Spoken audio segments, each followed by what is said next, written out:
things you can do. Okay, guys, so here we are. We're live, and thank you so much for coming to this interview. It's going to be fun. This is Tutor Hot Seat number 2, and we are just going to start. So I'm going to have each of you introduce yourselves. I know your name is up here on the screen. We're here to talk about what we do in our online tutoring businesses because this is the real deal. This is not a hobby for any of us, but we're also going to have some surprise questions. So let's go with Anna. You go first. Tell us who you are and what you do. Hi, Jessica. It's lovely to be here with you all today. I am based in London, but I teach all over the world from my little office. And I teach Latin, Greek, and anything related to classical civilization. So sometimes I may also teach some literature, but the focus is always Latin and Greek to students on secondary age. Secondary. Awesome. All right, Mhm. Suzanne, your turn.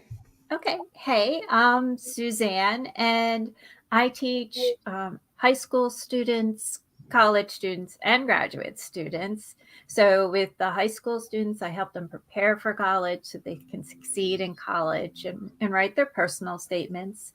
And then in college and graduate students, I'm really trying to help them do all the writing they need to succeed in their classes. All right. Yes, I love teaching writing, honestly. Daniela, tell us about you. Yes, hello everyone. My name is Daniela and I'm in New York. I tutor reading for grades kindergarten through 6th grade. So I love working with the younger ones. Yes, we needed an elementary person in here for sure. I'm going to get a quick picture of us. Okay, so, okay. See, I was going to sneak it, but I thought, no, that'd be weird. Okay, so first question, and it doesn't matter who goes first. I'm just going to throw it out there. So we have something called an onboarding process where when we get a new client, it's not like a quick transaction where you go to the store and buy one thing and you're out of there. This is a service. So getting a new client, we have to exchange information. Everything has to be clear. What is your onboarding process like for getting a new tutoring client? Should I start? Yeah, I'll go you with go that one. ahead. Yeah. So when my students find me, is generally how it starts. They have a form to fill in, which I keep in Tutorbird, but I then put on my website. And through that form, I already get their email address, age, and any comments the parents want to give me, and the phone number sometimes. That's all optional. With the email address and the names, we can get started. Then I contact the parent and we see if we can make it work, and if we think it can go ahead, then I offer them a free assessment. And it's during that free assessment, during that first session, that I collect as much information about their school, what they're struggling with, what they want to improve, their learning interests, and I collect all that information, and then that's where my folder for that student starts. And generally after that, we just agree on a time and a date on the spot, and then it's a weekly communication and building on from that initial exchange. Okay. Okay. I also have the online form, but it has gone through multiple phases. So, how about we'll go in the same order? Suzanne, how do you take on new students? Well, it's actually a pretty streamlined process. I've developed it over a few years. So just from the initial contact that they make on signing up for a consultation, they just go to my website, they press on a link, and they're taken to my calendar. And they can choose a time for a consultation, but before they do that, they have to answer certain questions. And so these are my questions, like what do you struggle with in writing? Are you taking any writing classes? What grade level are you? And is there anything else that you want to tell me? And so after they answer those questions, that's when they can select a time. We show up, we have the Zoom consultation, and it's just really I go through with them, some questions. I listen to what they're struggling with. I go through with them, how I teach, so they have a really good sense of what a lesson would look like. And then once the student signs up, I send them, because I have their email and I also have their text and their phone number from my system, but I send them an email with a welcome letter. And that welcome letter has in there information about how to contact me, information about a privacy policy, Mhm. and how to pay me, of course. And they have to sign it and send it back to me. And we've already scheduled our first session by the end of the consultation. You know, when we talk about it out loud, it seems like there are a lot of parts, but it's just like we've probably noticed it as we do this, we have to really make it like simplify it, because I used to have this paper, it was an online contract, but I would send it and there was no easy way to fill it out unless the parents had to print it, and I just got tired of feeling bad. I'm like, I feel like I'm inconveniencing them. I had to just simplify it. So Daniela, have you been able to simplify your onboarding process, or does it still take like a good 15, 20, 30 minutes? So yes, I guess I mean, I like the way it goes, but I guess it could be always more simplified because it's similar to what the other ladies mentioned. I do start with a Google form that the parents fill out that gives me an idea of what the struggle is and also what works, what days they are looking for, right? And a few other things, how they found me and stuff like that. And then I reach out and I schedule, I have them fill out the form. And as soon as I get that form, I prepare a welcome packet for the student. I already have it on Canvas. It doesn't take me long. It's just kind of changing a little the information. And I send that. As soon as I get that form, I send the welcome packet. And then we schedule the assessment, because that's kind of like the first thing that I mentioned to the parents, that I do have an assessment to find out the reading, the reading level. So when they send me that, I send them the packet. Then we schedule the assessment. And as soon as the assessment's done, I try to really go over and create a report within either the same day or the next day. And then I meet with a parent really briefly for like 10 minutes to let them know this is what I noticed, this is what I would like to do. And I send them the report, and then we just start from there. Now, there are parents that when you kind of see that they're not ready, they'll be like, oh, I have to talk to my husband or whatever. But if somebody, like for the most part, they just schedule right then and there, they'll be like, okay, well, we can start next week, because I already looked at what they mentioned before. So I kind of offer what I have available, and then we either kind of confirm then, or they let me know by the next day, if it works, whatever dates we came up with. So to me, I mean, I like it. It's always, maybe a little different when somebody talks to me on the phone. There are people that they don't really want to do the Zoom call. They just want to talk on the phone, and I don't Yeah. mind. So in Yeah. that way, I get to talk to them a little bit more. I kind of find out. And sometimes even before the assessment, they already tell me what they want to work. So it changes, from case to case a tiny bit, but for the most part, that's the thing. Form, welcome packet, assessment, and then we schedule. Yeah, I had to really think in my head. There's 5 main parts. Like you have to have either a phone call, email, whatever, like the initial contact. Then you have either like Zoom, you meet with and talk to the parent, or sometimes it's the student or both of them, one of them. Then as soon as we've agreed, like, hey, we think it's a good fit, so I'm going to send you contract and all the information, like cancellation policies, whatever. And then you have to mention money. Like there's a couple of ways we take money, and so it's like if you forget one of those steps, then it's like, oh, you have to go back and do it. So it's almost like you have to have it written down. And it changed when we added math, because sometimes, like my husband, he teaches math for us, and so he sometimes is the best person to talk to a parent about their child's particular, mathematical struggle. But as the person who started the business, I'm like, wait, I prefer for them to go through me, but they don't really have to. It's just I have to send them that form. And if we don't have the parents' contact information and the child's and their email, then it's a slow start. You have to have all that information up at once, because I'll sometimes say, oh, wait, I have their information. And I realize, oops, I need to add that to the form so that I have the kid's phone number so I can text them and just certain things. Okay. That could be a whole video, though. I think probably worth it Yeah, for future. definitely. That's a whole thing. All the mistakes we've made, because I think I've made every single mistake, and now I think I'm happy with how I'm doing it. But there's always going to be some new way, probably next year, some new technology that will make it better.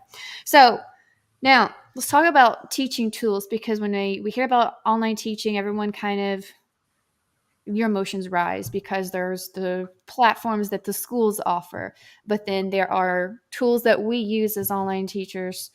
What do you guys use? And whoever wants to jump in on it can. What tools do your students actually like that you find effective for helping them learn online? Okay. Well, because I'm a writing teacher and I teach students who are older, I try and keep everything simple. Like, what is it they actually need to be able to accomplish their things? And so the first one is writing itself. I want a tool that I can share with them and we can collaborate online. And my students love Google Docs for that. And it's easy. And it's really good because at the end of the day, if they need it in a PDF or Microsoft Word, they can simply download it as that. The other tool that I really like and they appreciate once they get signed into it and set up with it is Google Classroom. And that's because I can place tons of resources in there so that they can access things on their own and remember where they are.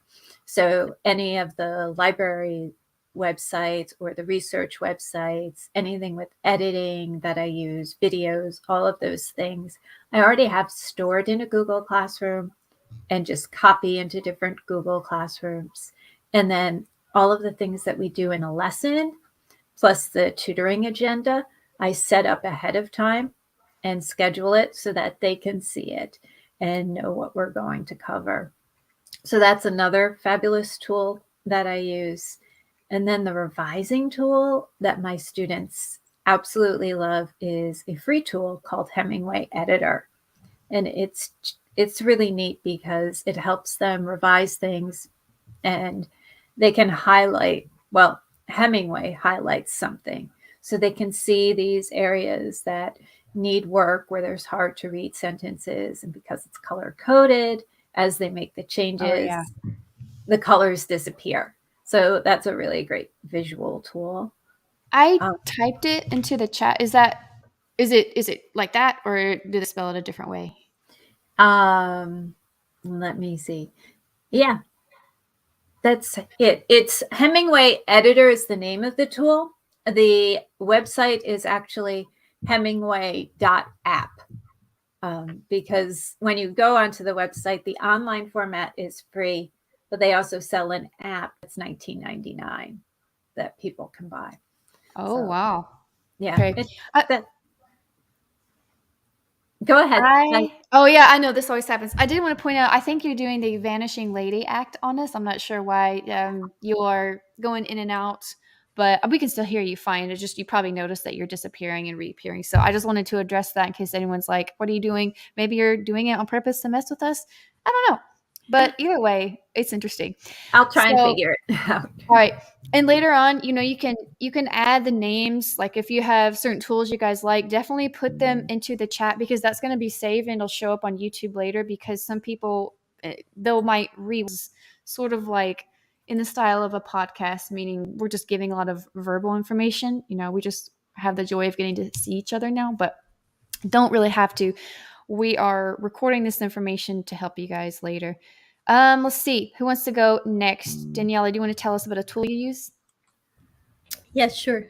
So yes, I have different things. So with reading, what I love to do that my students really like, it's just to incorporate just being interactive, being able to drag. So since I use Zoom, I love to be able to just share and give the students access so that they can move my mouse. And then I use something called Toy Theater. I don't know if your ladies are familiar with, but it has for math, for reading. It's a tool, like an online tool that allows for reading. They have like little boxes where the students can go and drag and drop, kind of like to make the sounds of letters and, create those phonemic awareness activities. I also have something that I use a lot, which is vocabulary.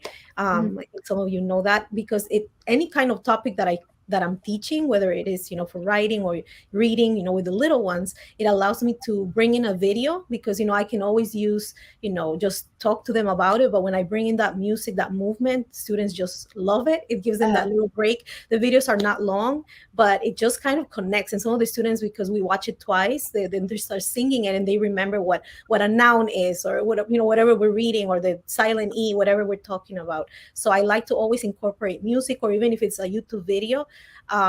Like a different tool that has been really helpful is a document camera, which I didn't have before because I do use BitPaper as another tool, which is an interactive whiteboard that I love because I can import any document that I want. If the student has homework, if I have created worksheets, I can just put it there, and we can both be on it at the same time. The student can show me, and that's what the students love, to be able, for them, not just to be there as the student, they love to show me things as well. So it's very interactive.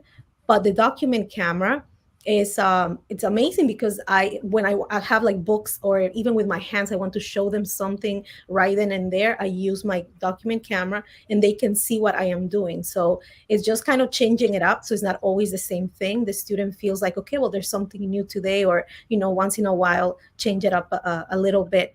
So there's those are the tools that come up to my head. And then there's one more that I recently, I believe it was Esme from our group, she shared a digital work mat.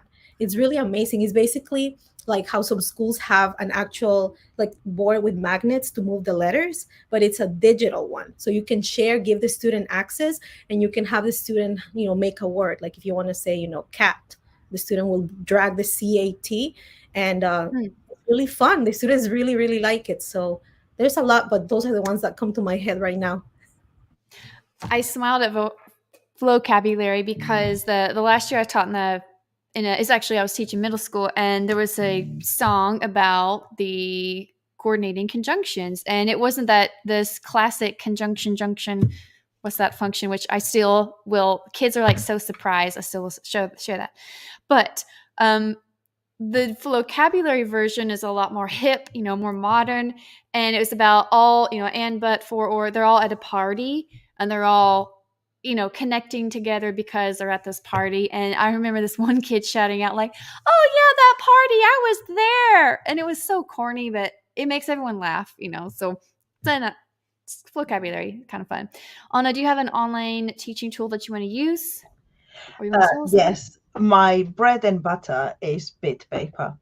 I know it is very simple, but the amount of uses you can give it, it's almost endless. Now, Daniela was mentioning, for example, about the board.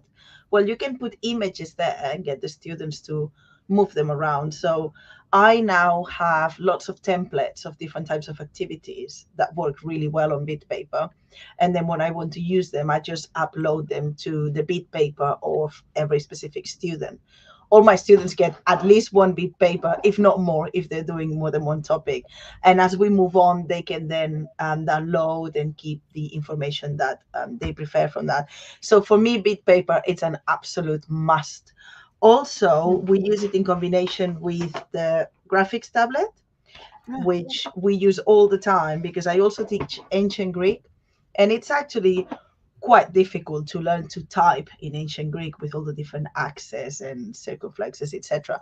However, with this, they can write straight away on the screen really well in ancient Greek, and they absolutely, for some reason, they really love seeing me write with the neat letters in ancient Greek, and then they copying them. The screen looks amazing. I agree, it does look amazing.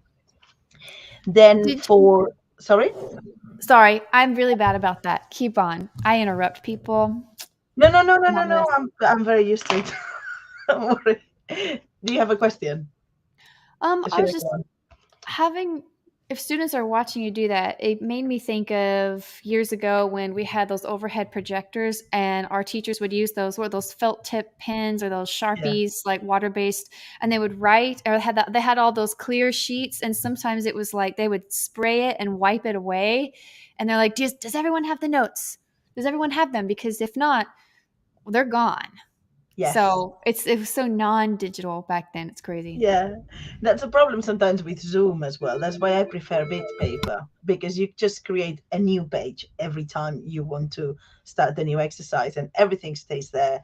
You can download it as a PDF. You can go back. They can upload their homework there. I mark their homework there now as well, and I can hand mark it because I much prefer hand marking and writing lines and arrows, etc., on the text. And obviously we do work with texts with my language students, so it's really good that I can upload there the PDFs with all the classical literature.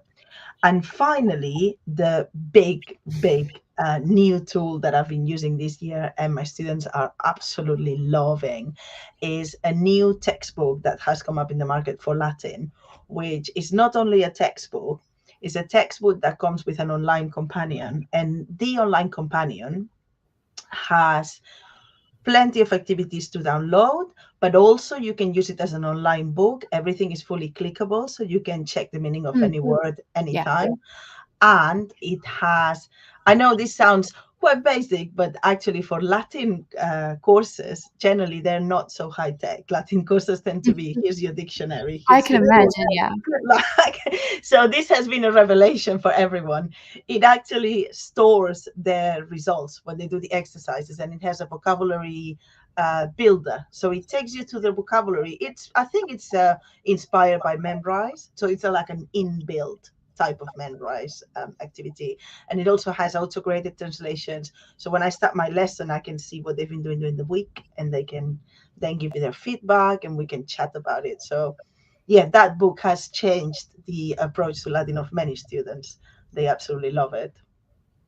Well, I'll tell you what, if tutors come and watch this later, even other parents, and definitely homeschooling parents, they are going to have a treasure trove of information. I don't even know. I didn't even expect this. I just thought you guys would mention like stuff I already knew about. But some of this is really new and really very zeroed in on what you teach. It's not just like nobody said, oh, Zoom, which, obviously we use that. But there's so much more you can do.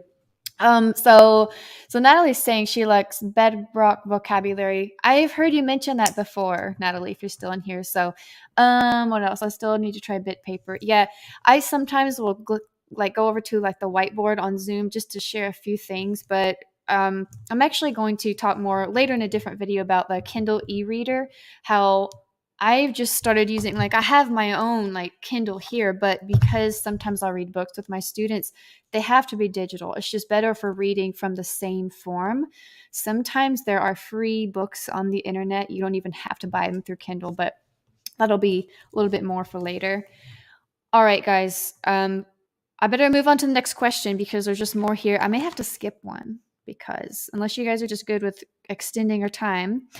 All right. This one I really, really like. Okay. What type of tutoring would you guys like to add for the future? Like, I knew I wanted to add math because I knew there's a demand and it felt like it would be like I would get to meet that need, but I just wouldn't be doing like teaching math. We've added math, but I want to hear what you guys would like to add in the future, such as classes, courses, new tutors working under you.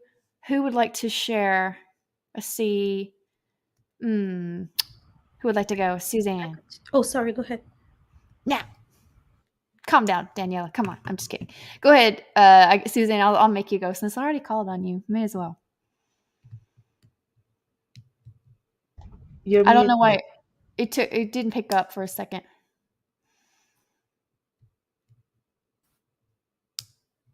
Okay. Can you guys hear? I'm just having trouble with everything. My mic. Don't worry, it's fine. And my camera. Oh, I apologize, everybody. But poetry. I want to do a poetry writing and reading workshop. So I'm actually trying to switch my blog around a little bit and address more of that creative writing aspect. So that's definitely somewhere I want to go. Yeah, love that. I love doing the creative writing because their kids are so programmed to write for school and so rigid. I say because they'll ask questions. I'm like, come on, creative writing. But I remember when writing used to be fun in school, then suddenly it was all business, and it was very just cut and dry. You couldn't really be yourself anymore. So I think making them be creative.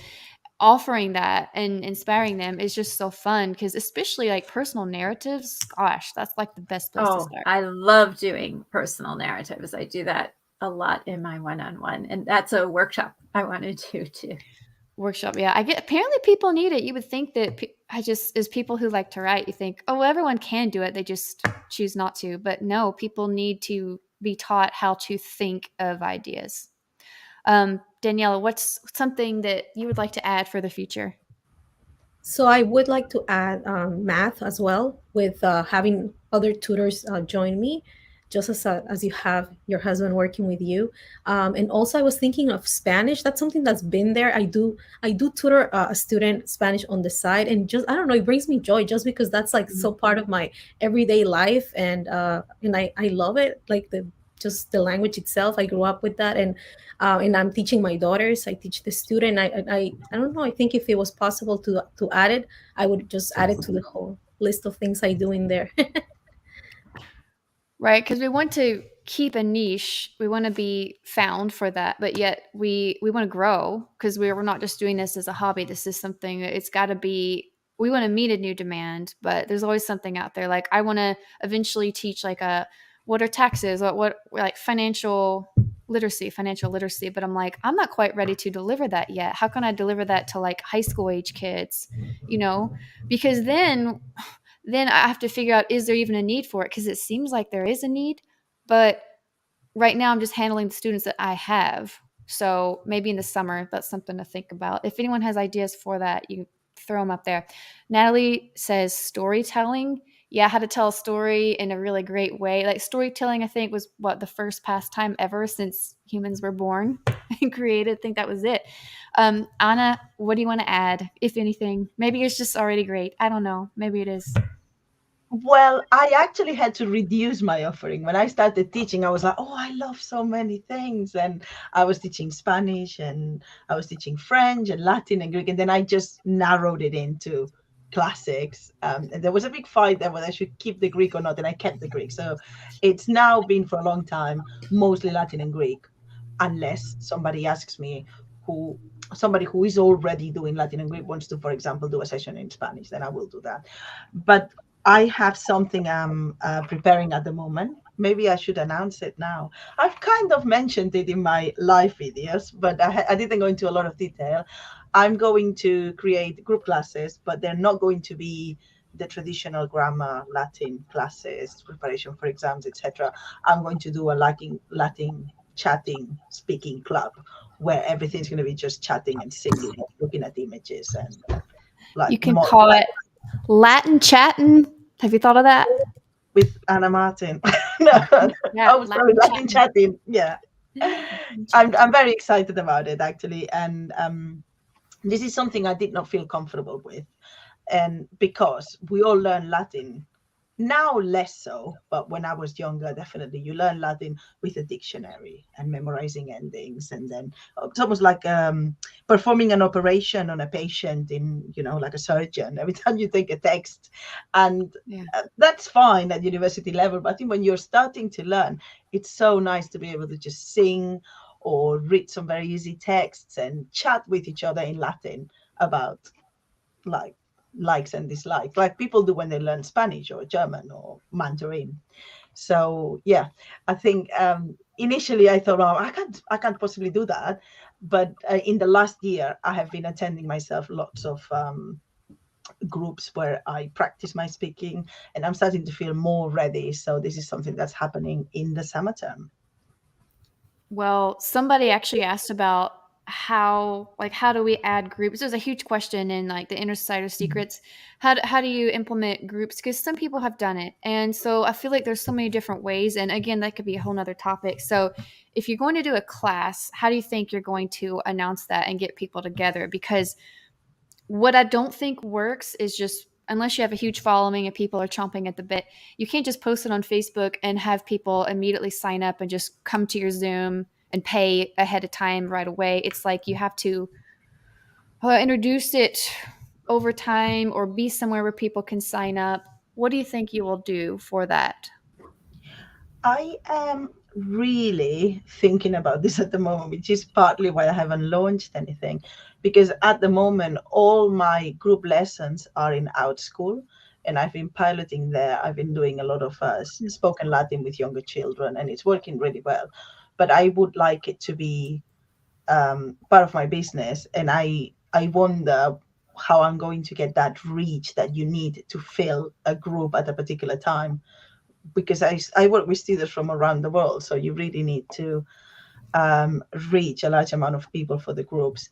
I think I will be keeping, although I will not be moving platform. I think Tutorbird, I've been looking at it and it works quite well for taking payments, etc. But yeah, I'm open to hear from other people who use other platforms, like perhaps Kajabi, which things seems to be more integrated, and you can also keep the materials. I don't know if anyone here is familiar with that.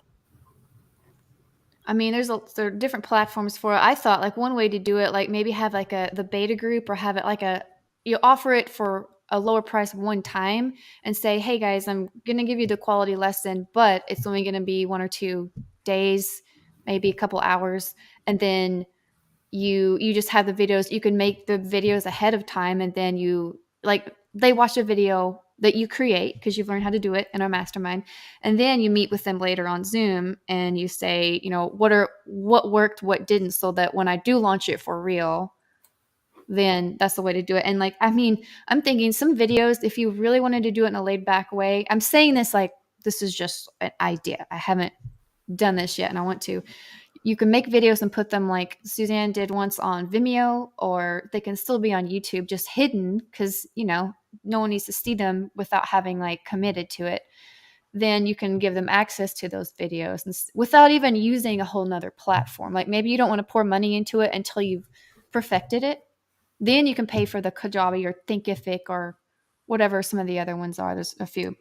So speaking of Latin, though, does anyone know a Latin phrase they want to show off for Anna, since she knows it all? Because this whole time I'm like, what's that phrase I like? Please don't give me some impossible to translate Latin. Was I it get that quite often? It's like, I have something in Latin, and then I think about it, like, I think that's Portuguese actually. But yeah, no. You're all encouraged to try. Yes, definitely. Everybody's thinking. Everyone's thinking. Oh shoot! Did it come through? I don't know if it did. I was thinking. So post hoc ergo propter hoc was always like a favorite. Yes, that one is also Latin, definitely. Yeah. What's on the dollar bill? I don't want to just steal it from someone. You want me to say? You want people to? No, I'm just putting them on the hot seat now for real. Like the first surprise question: what's the Latin phrase that we all know? People can put in the chat. I know we got some people watching. Carpe diem. Oh yeah, I love carpe diem poetry, and because I never took Latin, and so carpe diem is like, yeah, all the carpe diem poets, like live, let live, and don't worry, live like you're going to die tomorrow. And I thought, oh, that's kind of good poetry. It's not a bad way to live when you're 20. The full poem, though, has some surprises in it. If you read the whole context of it, I encourage people to do it because it's short and sweet, and it gives you a really good idea of what was going on in the mind of the author at the time. Yes, it does. The contexts are interesting in a lot of those poems. Well, we're all going to sign up to be in Latin chatting with Anna for sure, because we only know like one thing or two. I know just some of those persuasive techniques. That's when we actually look at them in English class, because that's like the one time. And then like with stems, I know a lot of stem words and such. Like we do a lot of that with some of the homeschooling curriculum I use for sure. Yeah. Any other comments before? Sorry. You go ahead. No, I was just going to say, which is slightly related. This weekend, I took my children to a museum south from London, and they had my dream come true, one of the walls of the museum had a massive display, and it was all written in English, and then there were blanks for the Latin phrases that were missing, like, for example, ad nauseam or in flagranti or ad hominem, that sort of thing. Yeah.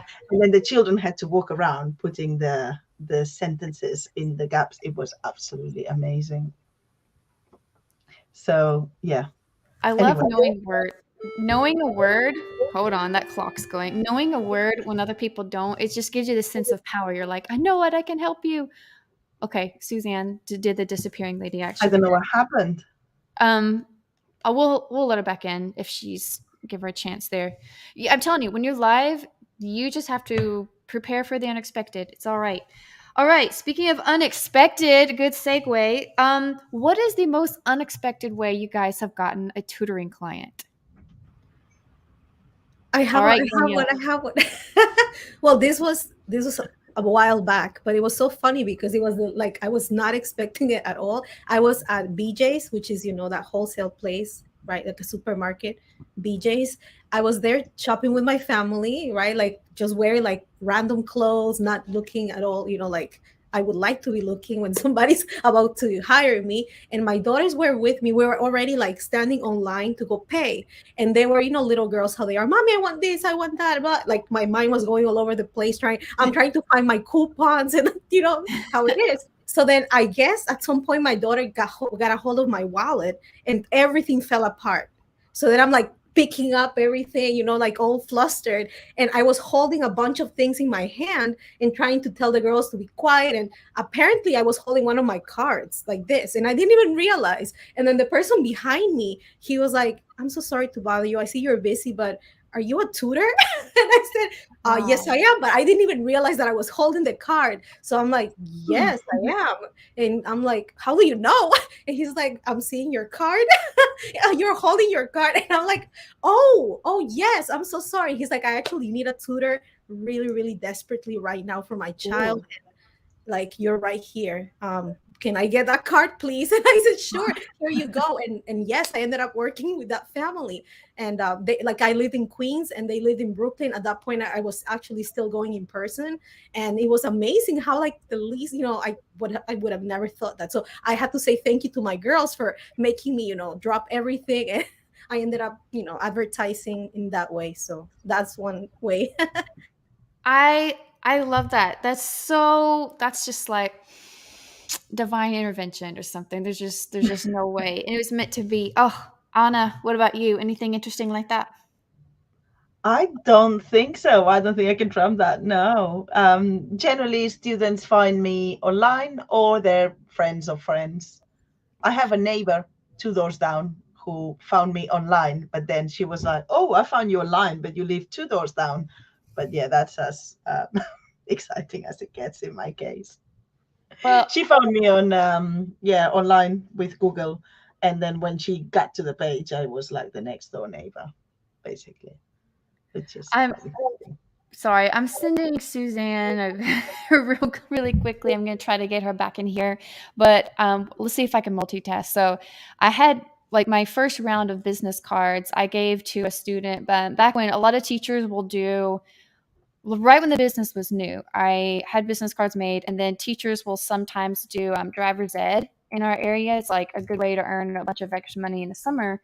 And so I had one student and I gave her the card because I would get to talk to them one-on-one, and I'd say, yeah, I'm a tutor, whatever. I always ask, how are your classes going? How's English? How's math? You start that conversation organically. And if it feels like they might be interested, you just give them a card. Well, I gave this girl a card, didn't think much after, didn't hear from them. A year later, the mom calls and says, hey, my daughter was cleaning out her wallet and I found your business card. Are you still tutoring? And I just love that. So you never know what type of seed you're planting. And that's what can be frustrating is day after day. Like if you're not getting, a brand new client every other day or every week, you kind of feel like, geez, I think we need to be growing faster. And then turns out you actually are planting seeds just a little bit every day because those things will pay off. It's just right when you feel like it's not going to work, it does work. And then suddenly you're booked and then suddenly you're not. It's like a constant roller coaster. So whole lot there. All right. So I thought of this. I woke up early this morning and thought about this question. So I want you to think. Some of our students, they're going to enter adulthood just within a few years. How would you describe adulthood to someone who is at a ninth grade level? Because those kids have not had most of them haven't had much life experience. So if you're answering questions like, having a job, paying bills, how do you actually describe it to them? Like if they just ask you in class and if it's relevant, is there a way you can explain adulthood to them without sounding like a cliche? Like, oh, it's hard. Oh, it sucks. Oh, well, you got to get a job. I'll give you guys time to think about it. Natalie, if you're still there, you can also think of I wanted to ask just because I feel like I'm constantly having to think of creative ways to explain something I'm excited about, but at that kid's level, because I don't want to overwhelm them like some of our teachers probably did in the past, like over your head, or you don't want to talk beneath them either. How would you describe it? Are you stumped? I am a bit stumped, actually. I would probably, I don't know. I'll let Daniela go first. So I mean, I'm gonna say what I would say in a way, but it might include. I mean, I've had opportunities because I have worked with families that were recommended because of, they attended a private Christian school, and I'm a Christian, so that a lot of times like they did ask me questions that I was able to kind of talk to my students who were in those grades, 8th, 9th grade. And what I would say is like that to become an adult is where you actually get the opportunity to really put into practice all the things that are inside of you, that you have been kind of collecting through the years, all the knowledge, all the experiences that you go into school, living life. When you become an adult is the time to actually start really putting into practice those things. Like in being responsible and getting to do the things that, let's say if you're younger and you really like music, then when you become an adult is the opportunity to really actually go out there and pursue that career, because a lot of times it has to do with what they want to do, right? Like they're thinking about college, they're thinking about, what do I do? My parents want me to really do this, but I really like that. And they kind of, ask me questions in that sense. Like I really want to focus on like, doing art or writing, but my parents want me to go for like being a lawyer or something else, medicine. So again, that wasn't fully my place, but I would just, kind of explain that as you are living from younger, to always be observant of the things that really bring you joy, of the things that really fulfill. When you're younger, you kind of see the things that you like to do. And as you get older, you get the opportunity to bring that out to the world, to really put into practice whatever that is. So I don't know if this makes sense, but there was like little different bits and pieces of what I would say, but I don't know. Does any of this make sense? I'm sorry. It does, and it's kind of helped me see why I was stopped. I think now you mentioned about the Christian school, I think one of the problems I would have with this question is, what do you say? Because for every student, the answer will be a little bit different depending on their context. You don't even become an adult at the same age in different countries. There's an expectation of you growing up at different rates depending on the society you grow up in. So I was a bit like, oh, what would I say? I would say, if I'm going back to a question with a moment thinking, probably something similar to what you were saying, but summarizing it would be freedom. You become free, but with that freedom, you also notice that you're actually not that free because you have ties and responsibilities and there are consequences. But I think growing up has a lot to do with being in control of yourself and self-managing, probably. So I'll probably steer the conversation in that direction. When we were doing creative writing the other day, my question to my student was, what would you go back and tell your younger self? And so he thought of like 3 little like kind of experiences he'd had where it's like, oh, if I told myself, I would have known ahead of time. Or like one of his examples was he messed up in a golf game and it caused him to not win a tournament. And so he's like, I would have come back and, told my old self, hey, why don't you, he used some golf lingo, but he was like, you're going to try a different approach instead. And so I just use my own experiences to try to tell them, like, hey, I don't want to give the easy question like, well, you just got to work hard and make good grades. Sure, those are nice things, but it's like, what? Well, anyway, I don't want to ramble too much further, but there are just a lot of things like, go ahead and start learning things now. Like, I just feel like I wasted a lot of time in college and in my 20s when I could have been kind of not being such like more of a jack of all trades. I needed to specialize a bit more in certain things. Like I think kids need to spend more time understanding technology. And I would have told my old self that because I was afraid of technology. And now like my job depends on it. So I just think of where did I sort of struggle? That's what I'm going to teach kids to not do. Like, hey, here's what helped me. Here's what didn't help me. Because there's just no way I could talk about something from adulthood that without sharing my own personal experience, like to in a logical way, like that I would just try to relate it to whatever their particular thing is.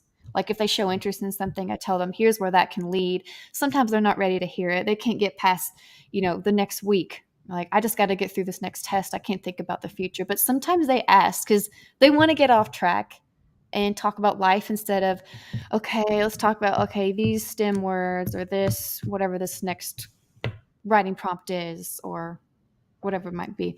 I like what Natalie said. She says, get them to write down SMART goals. Natalie has mentioned this before on one of her YouTube videos about organizing these ideas. We're always trying to get our students to organize their thoughts because, wow, we're having to do that constantly as adults, organize thoughts and talk about current events. Like, okay, what is capitalism? Because if you're a kid, you act like you don't care about what's going on in the world. Sometimes you don't, but it does matter. It does affect you, or the choices you make will depend on what's going on around you. She says, oh, wait, let me add this. She says, I am very real to my students and they usually like it. And I compare it to certain movies they have seen. Yeah, use examples from like, here's what's happened in this movie, but compare that to real life because the movies aren't always accurate. But if I still use that as an example, like, what is that? Like that tearjerker movie. When she mentioned Carpe Diem, I was like, there's what that movie with what's his name where they stood on. Yes. Oh, Captain, my Captain, the Dead Poets Society. Yeah, Dead Poets Society. Yeah. And then she says, I tell them, my students, that things have changed and you need to not just work hard, but smart. Oh, that's another thing. Studying 8 hours a day is not going to be your answer to every little problem. Just because you're book smart doesn't mean you've got to also have common sense or experience. Like some kids, if you have memorized the entire Constitution, which actually that would help, but if you have memorized all this content, but yet you don't know how to get online, create an account to apply for a job or go out, like call someone up to ask them, hey, I want to ask you about your, I want to ask some career advice from you, or can I go job shadow you? Like that takes some type of skill that isn't just learned in a classroom and maybe can't be learned in a classroom at all. So yeah, and I think also in that sense, there's an amount of skill that needs to be learned, but also I think it's important to get them to understand that the world we live in is not necessarily always meritocratic and they need to be ready for injustices to be there and to need contacts to do certain things that they would really like to do and to struggle a little bit with that injustice and do something about it actually. Gosh, I love this. I did. Let's not get too negative though about it. Sorry about that. Oh no, I mean here you go. Pursuit here was one idea, like pursuit of your happiness, meaning don't just be cynical and negative about everything because I know people that are. Sometimes it's cooler to be negative because then it's like, oh, I'm off the hook. I don't have to get too optimistic about something and let my hopes be dashed. But no, when it comes down to it, I just try to help them out with things that I struggled with so that maybe they don't have to struggle as much. Okay, a couple more quick questions and then we'll close up. I was going to ask you, how do you explain? I'll save this question for later because it relates too much to what we just said. Okay. What do you do if you have one of those students that just doesn't seem to show much personality, to you, they're reserved. How do you communicate with them? Because there's no other kids in the room to distract. It's just you and them on Zoom. How do you deal with someone who's just really buttoned up and doesn't give you a lot of feedback? Well, I have to say, because I teach Latin, I do get often students who are quite quiet and reserved, and they're quiet in class and then they're quiet online as well. But fortunately for me, the texts that we deal with, they don't leave anyone um, without a reaction. Like if you read a text where somebody is killing their father and marrying their mother, it's very difficult to keep a straight face through that. So generally, it's the content that we cover that actually creates that better relationship and opens them up to give their opinion and like release their fears and release their shame to say something that's wrong or say something that's inappropriate, because the whole thing we're reading is generally often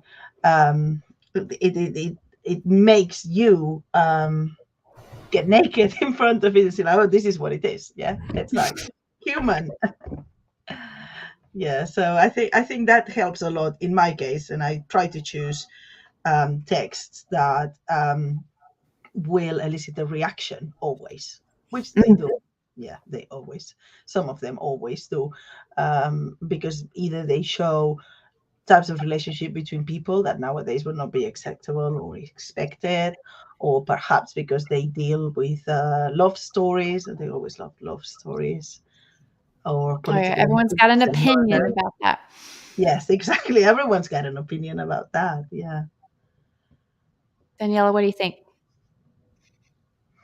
Okay. Yes. So I agree, and I see Natalie put what they're interested in. That's what I was going to say. That I try to find, and it also depends with the age. So with someone who's more like middle school, high school, I would say yes, like find out what they're interested in. Like if they're into sports, if they're into music, then I start the session asking them like, oh, what, like, did you have your drumming lessons? How did it go? And then they're like, kind of start getting a little more comfortable. And again, I don't have to stay there for so long, but just to kind of get it started. Or when I notice this, like they're having a hard time with the subject, or I'll bring that up and you just kind of remind them of whatever is they're interested in. That kind of creates that connection where they see that, and I do care. Like I want to know what else is going on with their lives. So when it's with older kids, with younger ones, I do ask them as well in the beginning what they like as far as the books, the books that they enjoy, or if they're really young, like what shows they watch, right? What cartoons, what movies. And then I try to prepare that in advance. Like I said, I use videos, right, on YouTube, and the books that we read, I try to incorporate that a lot. So if they are shy, then they take, they get excited. And then little by little, it doesn't happen automatically, but within a couple of weeks, then they start, showing a little bit more, because it is one-on-one, so it really makes them feel more comfortable. And then like I can see, like I did have one student where in the beginning the mom was a little concerned because again of the online component, but when she saw the tools that I use, and then she saw also the fact that the weeks are going by and she's finally bringing her little toys and showing me and telling me a little bit about it, it was like, okay, I feel, I see that she's being herself. And I think it is like that. Just give them a little bit of time, ask them questions, see what they like, and just bring that in, and then they end up opening up a little bit eventually. I always loved it when people remembered little things about me that I was like, oh, you were listening. Oh, so of course our students, they're going to think that too. I'm going to move this here. All right.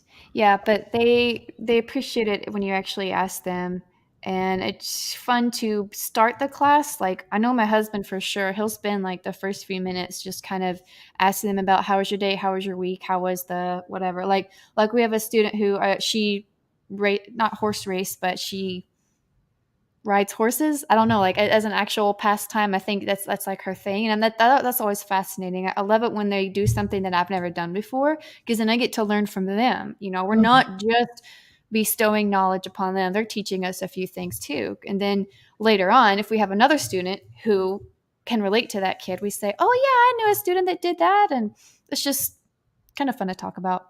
But I'm so glad you guys came to the live. We'll all do this again. And anyway, I think it's good practice just to deal with some of the imperfections, but we're putting info out there for some of our other tutor friends to absorb. And I don't know, it's just fun. Do you guys have any last words before we go? This was good. Thank you for having us here. Yeah, I do love the fact that exactly. we get to communicate with each other. There's always something to learn, either from other tutors or from the students. That's like what I love about it. That is not just giving knowledge or receiving it, and just having like you ladies like to learn from each other, encourage each other is amazing. Thank you. I love it. I love it. Well, thanks so much, guys. And I'll see you guys in a few days. Okay. All right. Thanks for watching. Bye. Share Thank this you. video. Bye. Thank you. Bye.